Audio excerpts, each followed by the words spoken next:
উরুগুয়েকে কাঁদিয়ে কোপার ফাইনালে চলে গেল কলম্বিয়া। ইতিহাস গড়ে 23 বছর পর কোপার ফাইনালে জায়গা করে নিল কলম্বিয়া।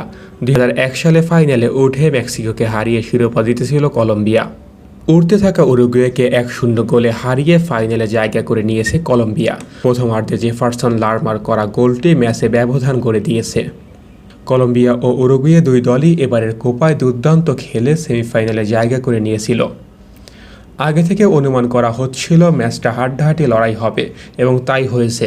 এবারের কোপার শুরু থেকেই দাপট দেখিয়ে এসেছে উরুগুয়ে। গ্রুপ পর্বে সব ম্যাচ জয় পাওয়া উরুগুয়ে কোয়ার্টার ফাইনালে ব্রাজিলকে টাই ব্রেকারে হারিয়ে সেমিফাইনালে জায়গা করে নিয়েছিল। অপরদিকে কলম্বিয়া গ্রুপ পর্বে অপরাজিত থেকেই কোয়ার্টারে ওঠে। কোয়ার্টার ফাইনালে তারা পানামাকে 5-0 গোলে উড়িয়ে দিয়ে সেমিফাইনালে জায়গা করে নেয়।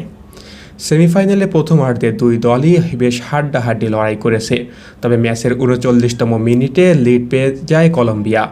জেমস রদ্রিগেজের নেওয়া কর্নার থেকে হেডে গোল করেন জেফারসন লারমা। এটাই এবারের আসরে রদ্রিগেজের ষষ্ঠ অ্যাসিস্ট। গোল পেলেও কলম্বিয়ার জন্য প্রথমার্ধ সুখকর থাকেনি শেষ মুহূর্তে গিয়ে। দানিয়েল মুনোস প্রতিপক্ষের এক খেলোয়াড়কে কনুই দিয়ে আঘাত করলে রেফারি তাকে দ্বিতীয় হলুদ কার্ড দেখায়।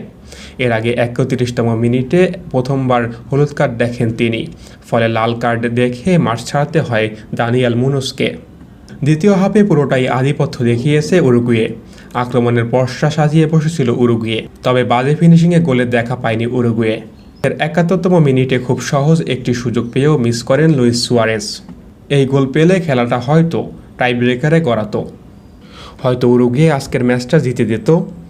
অন্যদিকে কলম্বিয়াও গোলের সুযোগ মিস করেছে। উরুগুয়ের গোলরক্ষককে একা পেয়েও দুইবার গোল করতে ব্যর্থ হয়েছে কলম্বিয়া। শেষ পর্যন্ত ওই এক গোলের লিড নিয়েই জয় নিশ্চিত করে ফাইনালে জায়গা নিশ্চিত করে নিয়েছে কলম্বিয়া।